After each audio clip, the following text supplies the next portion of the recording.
voilà maintenant à la conclusion de cette journée et je convie Monsieur Adrien Taquet, secrétaire d'État en charge de la protection de l'enfance auprès de la ministre des Solidarités et de la Santé, à bien vouloir nous rejoindre sur scène pour clôturer cette journée. Merci. Merci à vous. Pardon. Bonjour à tous.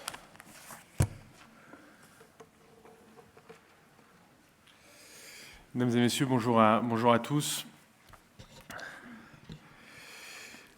La réflexion sur le trauma est probablement aussi ancienne que la violence elle-même, que la violence des hommes, et que leur interrogation face à l'irruption incompréhensible de la mort. Et on en trouve d'ailleurs trace dans des récits légendaires, anciens, aussi légendaires et anciens que l'Iliade, quand Homère décrit le désespoir spectaculaire, les larmes, la colère d'Achille, lorsqu'il apprend la mort de Patrocle pendant la guerre de Troie. Ces dernières années, plus récemment, plusieurs phénomènes, dont les attentats terroristes, mais aussi les parcours de migration, la survenue de catastrophes naturelles, très largement médiatisées, ont pu contribuer à augmenter l'exposition à des violences d'une partie de la population et aussi à nommer le psychotraumatisme qui frappe alors les victimes. Et il n'est évidemment pas totalement innocent, pas totalement neutre pour vous, je pense, d'avoir échangé en cette journée, en ces lieux, à l'école militaire. Et pour moi, quelques instants seulement après que nous ayons pu rendre hommage à nos 13 militaires disparus au Mali, aux côtés de leurs familles, aux côtés de leurs femmes, aux côtés de leurs enfants. Dans le même mouvement, une meilleure connaissance des conséquences majeures sur la santé d'un individu, du psychotraumatisme, mais aussi l'avancée de la recherche sur ce sujet et le discours des soignants sur le processus de réparation possible contribuent à l'émergence d'une véritable prise de conscience, dont j'ai bien conscience qu'elle demeure encore insuffisante. Comme l'a exprimé le président de la République à plusieurs reprises, mais dès son discours à l'occasion de la Journée internationale pour l'élimination de la violence à l'égard des femmes, qui remonte au 25 novembre 2017, la résilience des femmes agressées ne passe pas seulement par une solution judiciaire, mais aussi par le soin et une démarche de reconstruction. Nommé auprès de la ministre des Solidarités et de la Santé, il y a de cela 10 mois, et en charge spécifiquement de l'enfance, vous l'avez rappelé, je souhaite également dire dans cette enceinte ce que vous savez, je n'en doute pas, à savoir que les violences subies pendant l'enfance, quelle qu'en soit l'origine, entraînent des troubles regroupés sous le terme de psychotraumatisme et qui ont des conséquences multiples, largement reconnues sur la santé psychique et physique des individus. Elles sont à l'origine, vous le savez, du développement de comportements à risque, d'échecs scolaires, de pathologies diverses.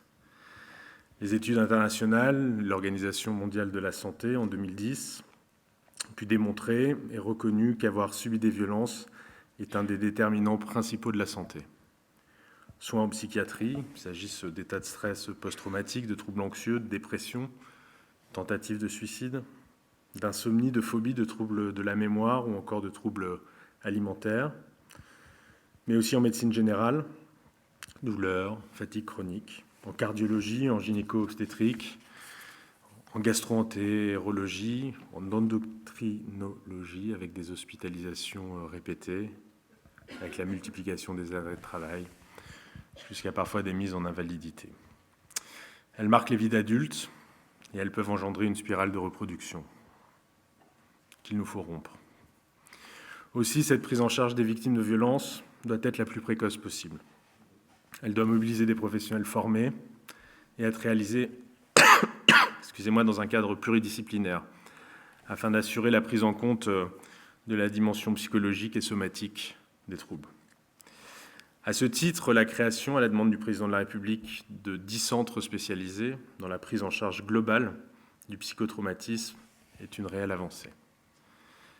Nous nous réjouissons que ces lieux puissent prendre en charge l'ensemble des victimes, quel que soit leur âge, quelle que soit la violence à l'origine du psychotraumatisme. Et je tiens à remercier la présence ce matin, peut-être encore, oui, de Madame Elisabeth Pelcès, déléguée interministérielle à l'aide aux victimes, et de Madame Isabelle Rome, aux fonctionnaires à l'égalité femmes-hommes, pour leur mobilisation dans l'aide aux victimes dans l'ensemble de leur parcours. Le contexte qui a mené le gouvernement à déployer ces dispositifs demeure, malheureusement, toujours plus d'actualité aujourd'hui. Violences faites aux femmes, je l'ai évoqué, violences faites aux enfants, violences liées aux accidents de la route, à des catastrophes naturelles, technologiques, nous l'avons vu récemment, violences dans les parcours d'exil, et violences des conflits, des attentats.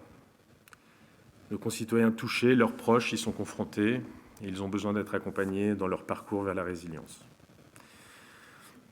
Ma ferme volonté de lutter contre les violences faites aux enfants, la forte mobilisation de la société dans le cadre du Grenelle des violences conjugales me conduisent à vous assurer, vous réaffirmer ici, la volonté du gouvernement, tout particulièrement d'Agnès Buzyn et de moi-même, de poursuivre l'engagement du président de la République.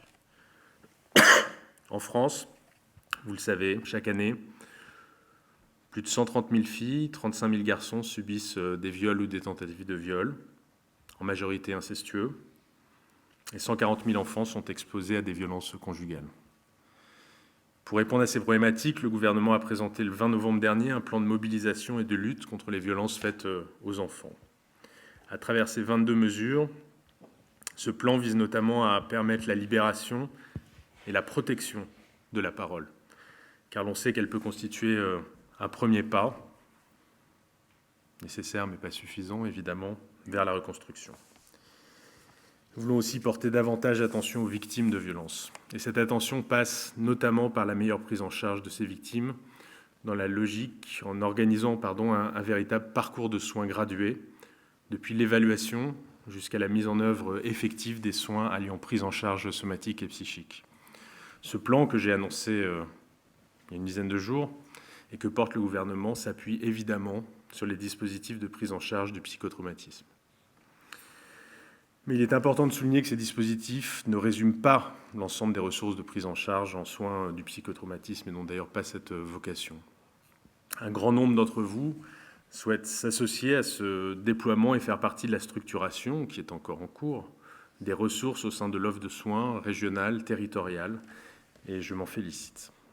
Les 10 dispositifs retenus sont des points d'animation, des points de contact, des pilotes régionaux, mais qui ont vocation à impulser, à soutenir une dynamique dans la prise en charge du psychotraumatisme. Il est essentiel, en effet, que l'ensemble des acteurs du soin et plus largement de la santé travaillent en coordination, en synergie, pour proposer à chaque personne ayant besoin du système de santé une offre diversifiée et de qualité pour l'accompagner dans son parcours vers la résilience. Je mesure aussi que l'attente est forte de mieux prendre en charge les besoins des victimes de psychotraumatisme et surtout de mieux couvrir le territoire. C'est en particulier le cas des enfants, mais pas seulement. Dans le plan de mobilisation et de lutte contre les violences faites aux enfants, le ministère s'est engagé à élargir la couverture du territoire et donc de permettre l'accès d'une plus grande partie de la population à ces soins et à ces prises en charge.